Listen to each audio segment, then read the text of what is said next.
Ya, Assalamualaikum warahmatullahi wabarakatuh. Pada pertemuan kali ini kita akan belajar bersama tentang kebijakan dan pembangunan. Al-Hadid konsepnya. Jadi Al-Hadid sendiri itu kalau kita belajar pada bagian sebelumnya bahwa ada dua model intervensi sosial atau rekayasa sosial, yaitu model Al-Mizan dan yang kedua adalah model Al-Hadid. Model Al-Mizan itu adalah pembangunan atau intervensi sosial membuat orang untuk bergerak dengan cara menggunakan Al-Mizan atau timbangan, dengan pertimbangan akal, dengan penyadaran. Sedangkan konsep Al-Hadid adalah merubah orang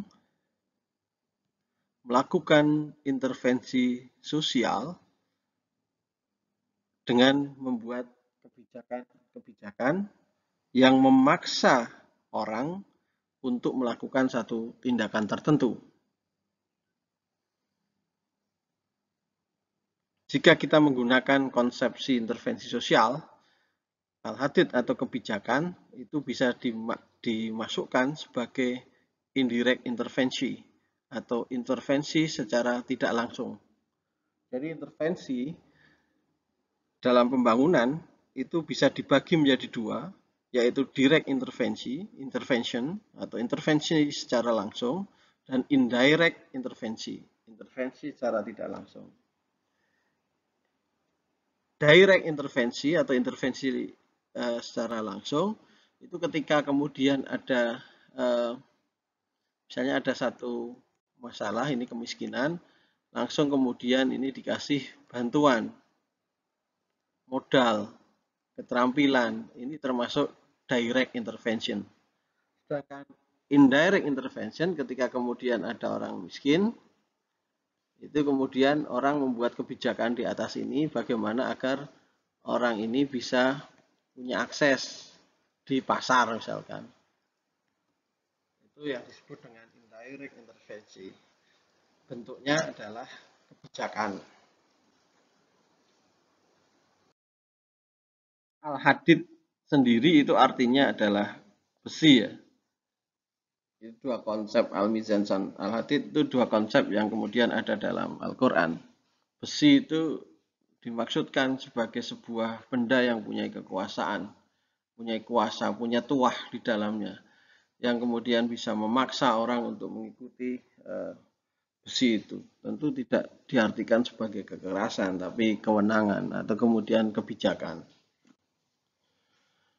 Nah, pada bagian ini, pada slide ini, kita akan mendiskusikan tentang gimana kebijakan itu bisa terbentuk.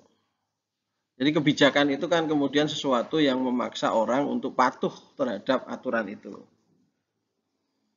Nah, masyarakat itu terdiri dari manusia-manusia. Dan tentu manusia itu tidak bisa mengatur manusia yang lainnya. Karena satu manusia itu misalnya kalau kita kasih nilai, dia punya nilai 10. Yang satu manusia juga punya nilai 10. Makanya satu manusia ini tidak bisa mengatur manusia yang sama nilainya itu. Manusia bisa diatur oleh orang yang punya nilai yang lebih tinggi dari manusia itu.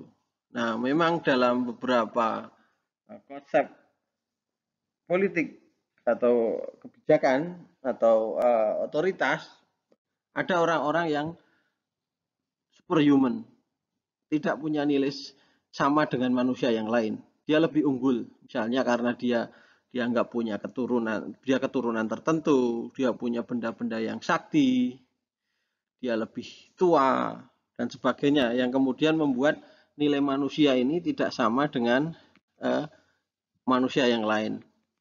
Karena dia lebih tua, maka dia bisa memerintah yang lebih mudah. Karena dia lebih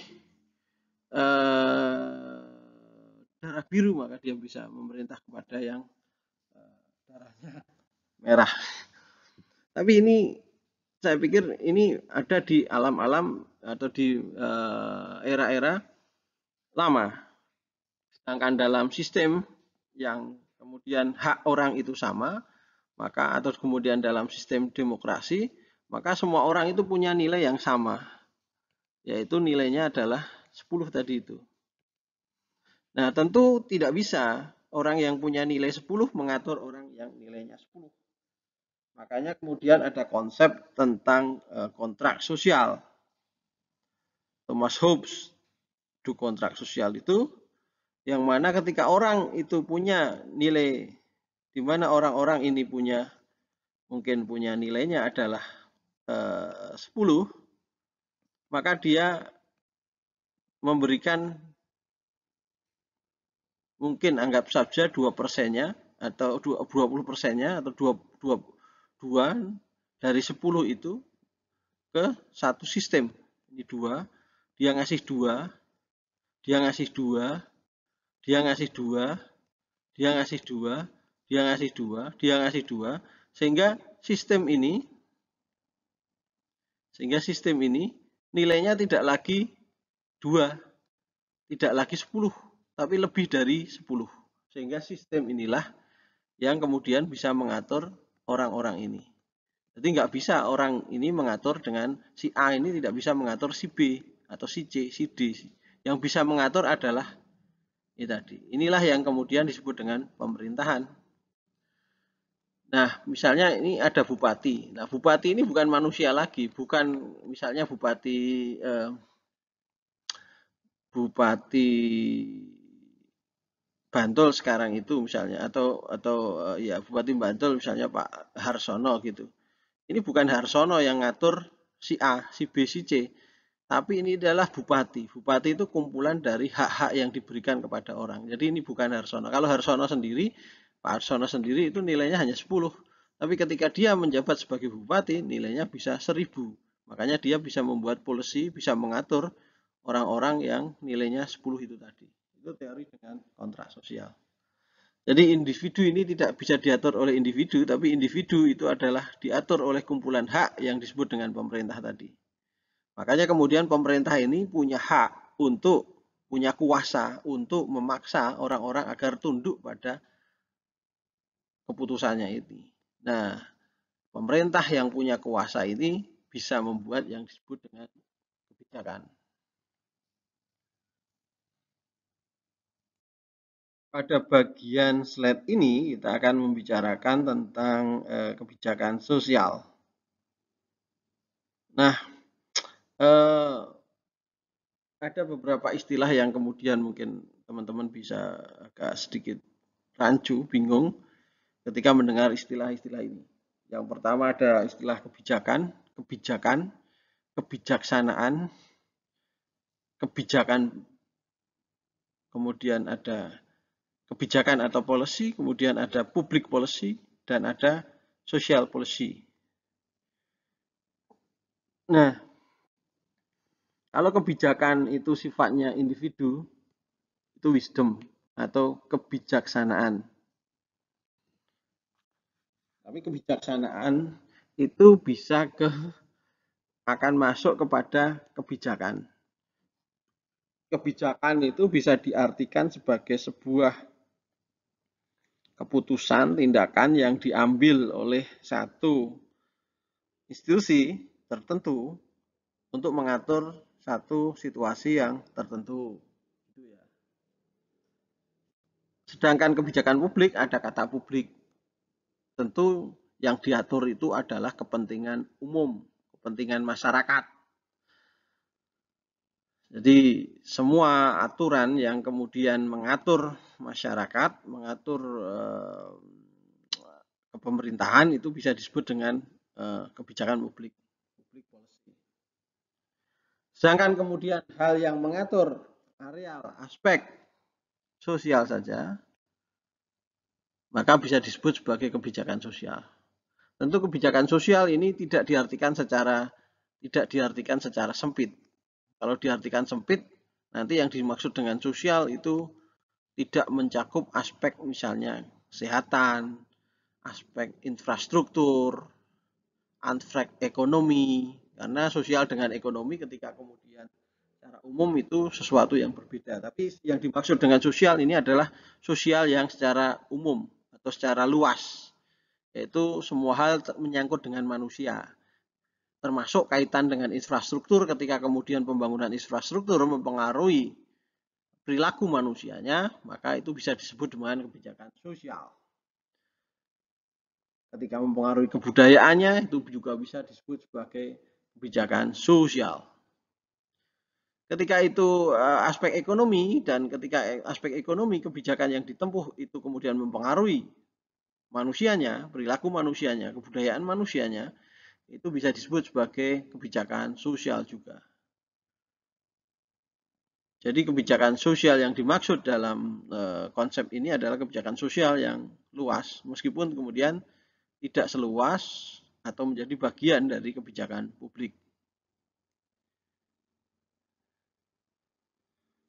Nah, kebijakan sendiri itu diartikan sebuah seperangkat tindakan yang di dalamnya bisa jadi ada kerangka kerja, ada petunjuk, ada strategi untuk menerjemahkan politik pemerintahan ke dalam program-program untuk mencapai tujuan tertentu. Ini bisa disebut sebagai kebijakan publik ya, untuk mencapai kesejahteraan sosial, kesejahteraan masyarakat. Ini sebenarnya semua kebijakan itu arahnya ke sini. Jadi ini bisa jadi definisi dari kebijakan secara luas, kebijakan publik, kebijakan sosial itu bisa diartikan di arah seperti ini. Tapi tentu bukan kebijakan dalam arti kebijakan sendiri, karena kebijakan yang tanpa embel-embel itu adalah kebijakan dalam arti semua hal yang kemudian dikeluarkan oleh satu institusi, bisa pemerintah, bisa bukan pemerintah, bisa perusahaan dan sebagainya. Sedangkan kebijakan publik itu mengatur pada aspek publiknya itu. Sedangkan sosial itu menyangkut pada aspek perubahan yang menyangkut manusianya. Tujuan dari satu kebijakan sosial, ya semua kebijakan sebenarnya harusnya kemudian dia bisa memecahkan masalah sosial dan bisa membuat orang bisa memenuhi kebutuhan hidupnya itu. Nah, ketika kita ngomong soal kebijakan sosial, maka kebijakan sosial itu ada dua paradigma, bisa ditentukan atau bisa dibuat oleh pemerintah sendiri, karena memang kebijakan pemerintah, government, maka yang menyusun itu pemerintah sendiri, kemudian dia mengeluarkan kebijakan itu. Biasanya peraturan bupati, itu karena aspek yang berpikir adalah pemerintah sendiri, bupati sendiri dan staf-stafnya itu.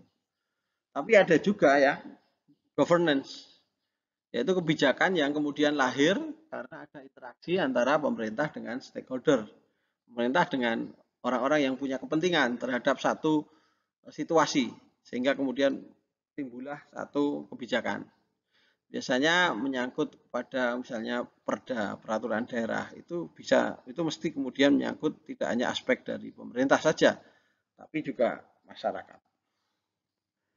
Jadi kalau perda, undang-undang itu kan yang membuat adalah government dan lembaga perwakilan rakyat, wakil dari rakyat.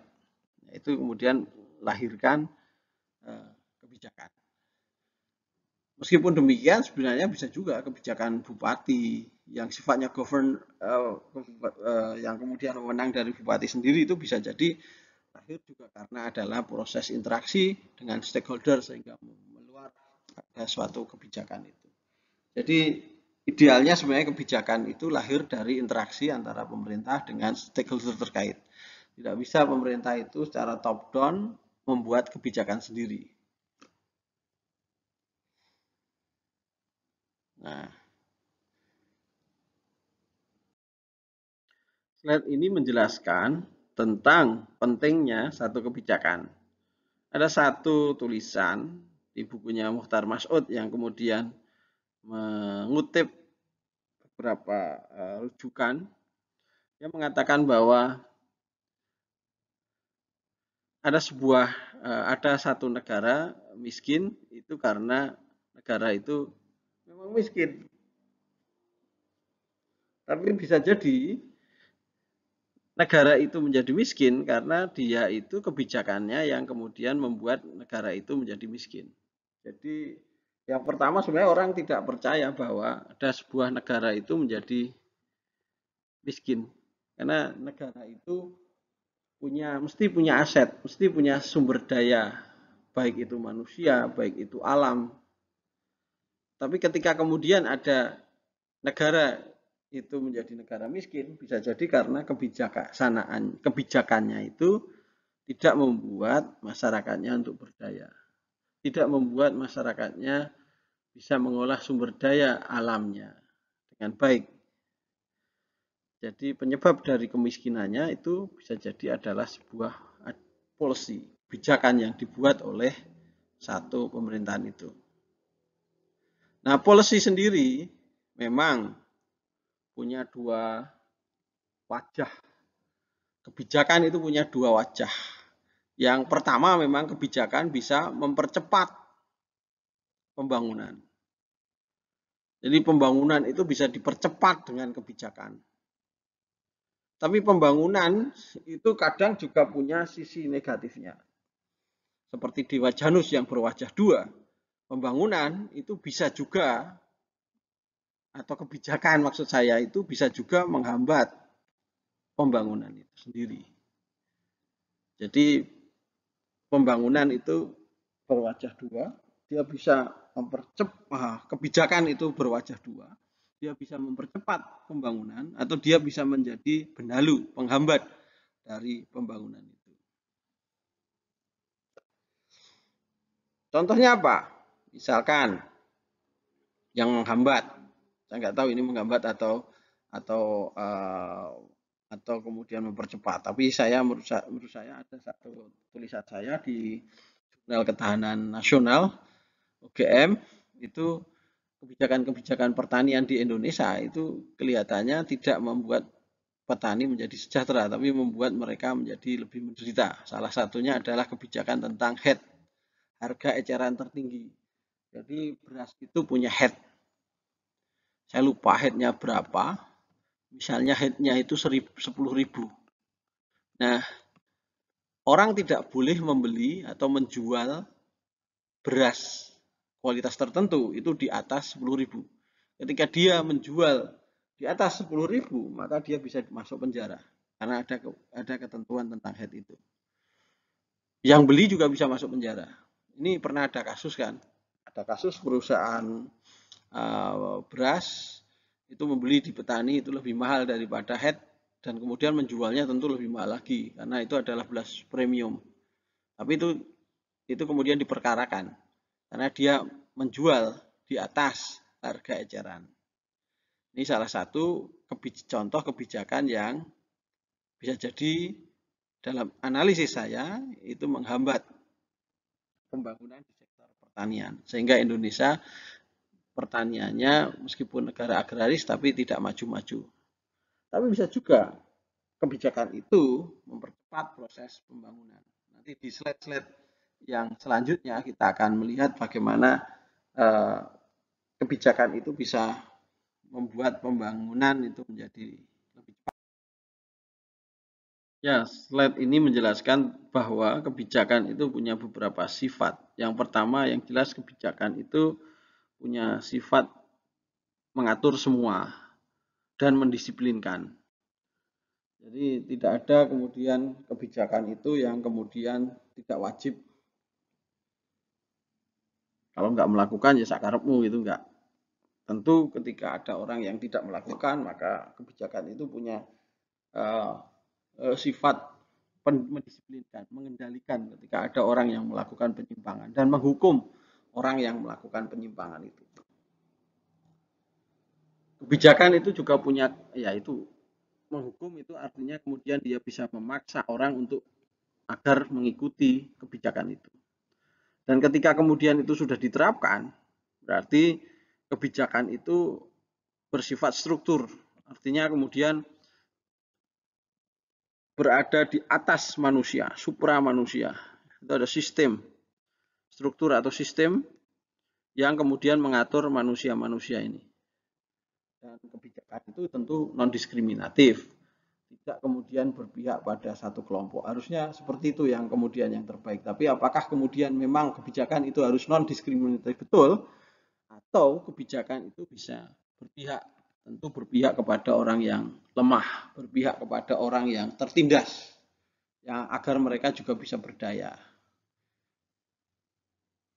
Nah, intinya sebenarnya kebijakan itu harusnya kemudian bisa menciptakan semesta yang mendukung, semesta yang mendukung pemberdayaan masyarakat. Bagaimana membuat sistem, membuat iklim dari masyarakat itu bisa membuat orang-orang bisa menjadi berdaya.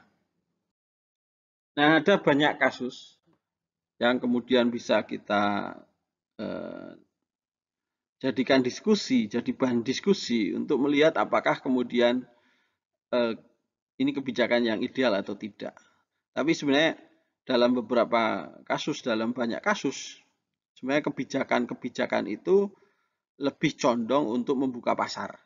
Jadi agar konsumen itu bisa membeli satu produk tertentu yang kemudian diproduksi oleh kelompok tertentu yang mengalami mungkin sedang kemandekan ya, kelompok yang kemudian gagal untuk bersaing dalam satu sistem. Makanya kemudian perlu policy kebijakan yang agar orang itu kemudian agar di situ ada market, ada pasar, sehingga ketika ada market, ada pasar, maka otomatis satu komunitas itu bisa lebih mandiri, lebih berdaya. Dia punya produk yang bisa dijual. Nah, ada beberapa konsep, misalnya salah satu ini bela beli ya. Bela beli, saya tidak tahu apakah kemudian bela beli itu sudah menjadi kebijakan atau baru menjadi jargon. Salah satunya tentu di Kulon Progo ya. Misalnya di Kulon Progo itu ada satu kebijakan. Ya, ini sebenarnya kalau yang pertama ini, kalau soal batik ini tidak kemudian ansik khusus di Kulon Progo. Saya pikir hampir semua daerah itu pernah punya kebijakan, punya policy bagaimana kemudian menghidupkan produk lokal. Salah satunya adalah batik itu. Nah, batik itu dulu memang merupakan tradisi bangsa Indonesia dan itu sudah diakui oleh UNESCO.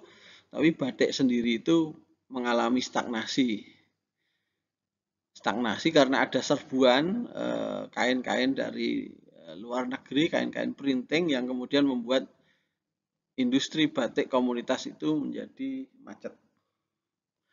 Makanya kemudian ada satu kebijakan, beberapa daerah, misalnya di Bantul, di Kulon Progo, itu membuat kebijakan dalam 1 minggu itu ada kewajiban bagi PNS atau di beberapa tempat itu bagi siswa agar menggunakan batik.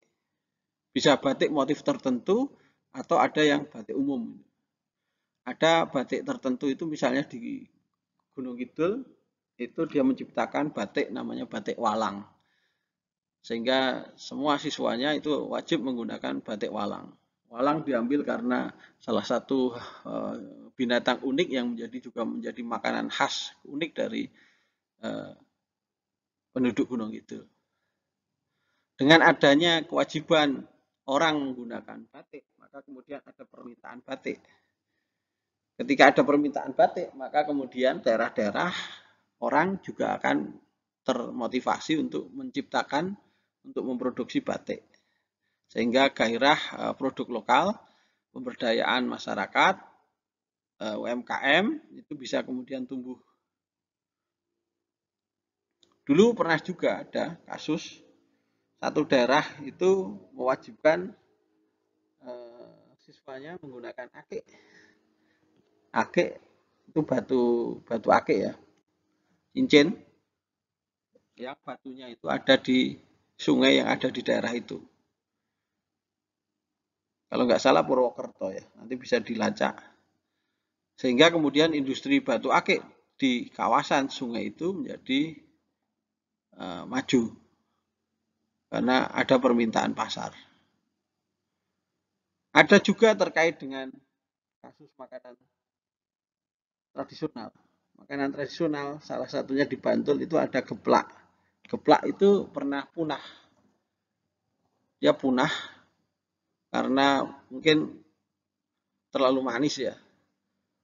Di era saat ini yang terlalu manis itu dihindari.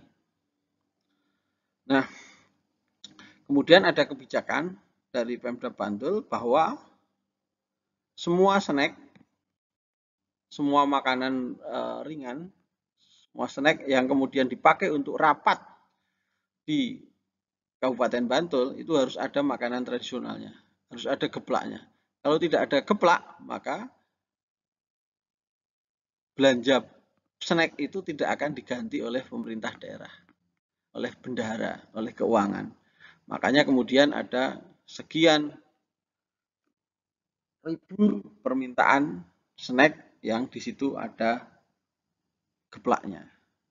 Yang kemudian itu membuat industri geplak mulai bangkit.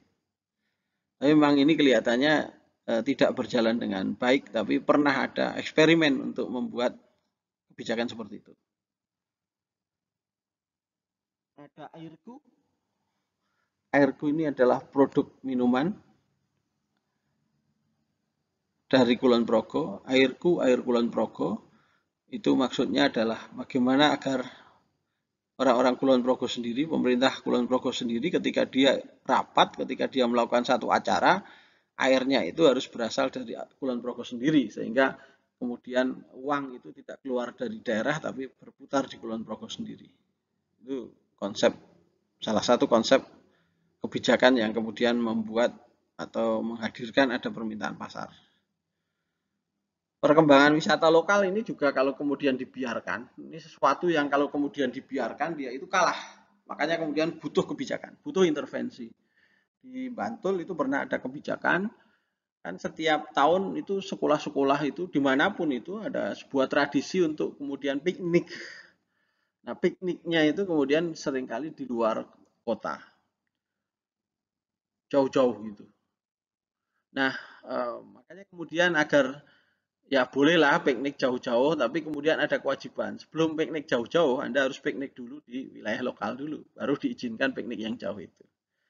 Nah, ketika kemudian ada kebijakan sebelum piknik yang jauh harus piknik di daerahnya masing-masing, maka kemudian membuat wisata di daerah itu juga menggeliat. Karena dipaksa itu tadi. Ada lagi mal wajib kemudian membuka counter untuk UMKM. Kalau dibiarkan tentu mekanisme yang ada adalah siapa yang akan memberikan keuntungan terbanyak maka dia akan difasilitasi. Tentu mal tidak akan pernah memberikan lahannya kepada pengusaha yang membayar kecil, apalagi nggak bisa bayar. Tapi kemudian ada aturan bahwa mal itu wajib kemudian wajibkan usaha kecil daerah itu dikasih porsi, sehingga kemudian ada UMKM bisa masuk mal. Hotel juga kayak gitu ya, beberapa pemerintah daerah itu mewajibkan hotel untuk menggunakan produk lokal di daerah itu, misalnya bahan makanannya dan sebagainya. Nah, itu kebijakan yang kemudian membuat ya geliat ekonomi itu menjadi bagus. Kebijakan yang lain itu misalnya ada kebijakan tentang kota ramah lansia, kota ramah difabel. Tentu dengan adanya kebijakan itu nanti membuat kota itu kemudian punya afirmasi, punya afirmatif, punya langkah-langkah yang kemudian memprioritaskan setiap pembangunannya harus memperhatikan lansia dan difabel. Misalnya di kota Yogyakarta itu trotoar-trotoarnya itu dikasih ram, dikasih arah untuk kemudian kita bisa masuk ke menuju kepada lokasi tanpa kemudian kita itu jatuh. Dengan ram itu kemudian membuat difabel lebih nyaman ketika kemudian dia mau menikmati ruang publik ketika dia harus mengakses ruang publik, dia lebih aman, lebih nyaman. Nah, ini karena adanya sebuah kebijakan yang dibuat oleh satu pemerintahan itu.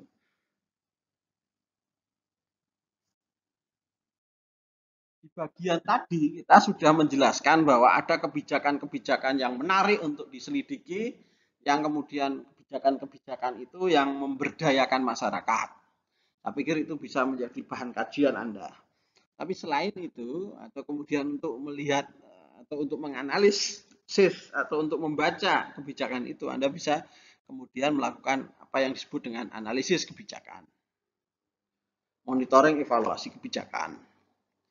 Nah, kebijakan itu perlu dianalisis, perlu dimonitoring, perlu dievaluasi karena seringkali kebijakan itu mengalami penyimpangan.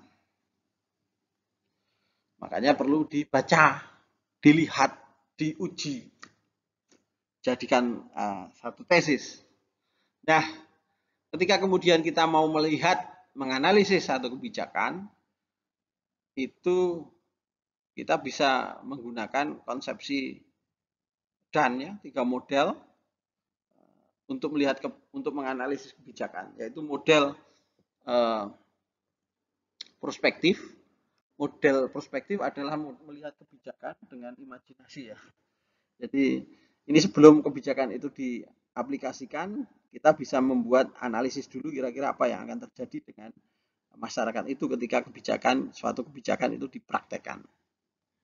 Kemudian ada analisis yang sifatnya retrospeksi, itu analisis ketika kemudian kebijakan itu dilakukan, maka kemudian dilakukan evaluasian apa yang kemudian berubah dari satu masyarakat itu. Tapi ada juga analisis yang sifatnya integratif, yaitu dia melakukan analisis sebelum kebijakan itu dilakukan dan setelah kebijakan itu dilakukan, yang kemudian nanti dibandingkan. Intinya sebenarnya kebijakan itu harus dianalisis, kan, dievaluasi, dimonitoring. Karena kalau kebijakan itu tidak dianalisis, bisa jadi kebijakan yang bagus itu dalam prakteknya terjadi banyak masalah. Nah, dalam membuat kebijakan itu seringkali juga kebijakan itu sebelum dipraktekkan itu sering diuji dulu, diuji cobakan dulu di satu daerah tertentu yang lebih kecil. Kalau kemudian diuji di satu daerah itu berhasil, maka langsung diaplikasikan di daerah yang lebih luas lagi. Salah satu contohnya dulu PNPN Mandiri ya. PNPN Mandiri itu diuji cobakan di beberapa daerah dulu, ketika kemudian berhasil baru dipraktekkan untuk seluruh Indonesia. Nah, dalam kajian yang lebih kecil lagi, di kajian pertanian ada istilah demplot ya, demonstration plotnya itu tadi daerah uji coba itu. Kalau belum berhasil ya dimodifikasi dulu. Setelah kemudian modelnya itu kemudian yakin bisa dipraktekkan dengan berhasil, baru kemudian dikembangkan lebih lanjut, dipraktekkan di lokasi yang lebih jauh lagi.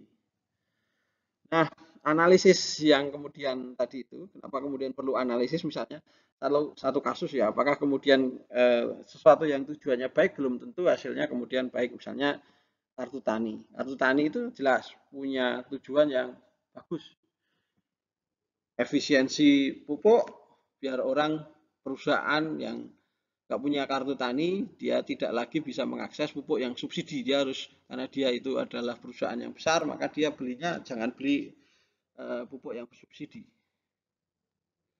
Tapi ternyata akibatnya banyak petani yang ketika kemudian diperlakukan kartu tani ini, banyak petani yang tidak bisa beli pupuk karena sistemnya itu tidak bisa berjalan dengan baik. Atau ada yang dibatasi, ada praktek-praktek yang kemudian mungkin tiba-tiba berubah pola tanamnya dari padi menjadi bawang merah, itu tentu kemudian kebutuhan pupuknya berbeda-beda. Nah, itu bisa dievaluasi agar program itu bisa lebih bagus. Misalnya juga kartu tani itu kan membuat orang petani bisa bond dulu, hutang dulu untuk beli pupuk. Nanti dibayar ketika kemudian pemerintah membeli beras petani, kemudian dari pembelian petani itu masuk di kartu tani. Kartu tani itu kan bentuknya ATM ya. Nah, dari ATM itu kemudian dari uang yang masuk itu nanti baru kemudian bisa dipakai untuk melunasi hutang-hutang pupuk yang dibayar oleh petani itu. Jadi petani bisa beli pupuk dulu, tidak takut karena tidak punya uang karena besok ketika panen akan disaur. Nah, evaluasi sendiri kalau nanti analisis itu bisa menggunakan dua standar. Yang pertama standar program itu sendiri. Jadi program itu sebenarnya tujuannya itu apa? Nah, analisis untuk melihat apakah kemudian program itu berjalan sesuai dengan tujuan itu atau melakukan penyimpangan. Jadi mengukur satu program dengan ukuran program itu sendiri. Tapi ada juga standar evaluasi yang tidak melihat program itu dari program itu sendiri, tapi dari logika secara umum sendiri. Jadi misalnya soal kartu tani itu mungkin ketika tujuannya itu soal pupuk, mungkin nanti yang satu ingin menguji dari aspek kesejahteraan petani yang lain. Nah, itu bisa. Tapi tentu itu adalah di dalam metodologinya merupakan atau dilakukan dengan cara yang berbeda sehingga tidak terjadi bias penarikan kesimpulan. Tomira, apa ini ya? Toko milik rakyat. Ini sebenarnya kebijakan di Kulon Progo ya. Apakah kemudian ini memang membuat pedagang kecil di Kulon Progo itu terlindungi dengan adanya toko berjejaring itu atau sebenarnya ini kamuflase saja? Cuma saya ada foto yang menarik ya. Tomira ini kemudian ternyata dalam prakteknya, ini baru hipotesa ya, kemudian melahirkan tetap saja yang dua kelompok yang jejaring yang berkuasa itu, Indo dan Alfa ini, tetap saja menguasai Kulon Progo tapi dengan label Tomira. Saya tidak tahu apakah sistem Indo dan Alfa di Kulon Progo itu beda dengan sistem Indo dan Alfa di daerah lain. Apakah lebih mensejahterakan atau tidak, itu perlu bisa lebih dikaji lagi. Oke, intinya itu tadi ketika teori kita intinya bahwa pembangunan itu bisa mempercepat intinya kebijakan itu bisa mempercepat pembangunan, bisa membuat pembangunan itu menjadi lambat. Makanya kemudian perlu dianalisis, perlu dilihat, perlu dikaji.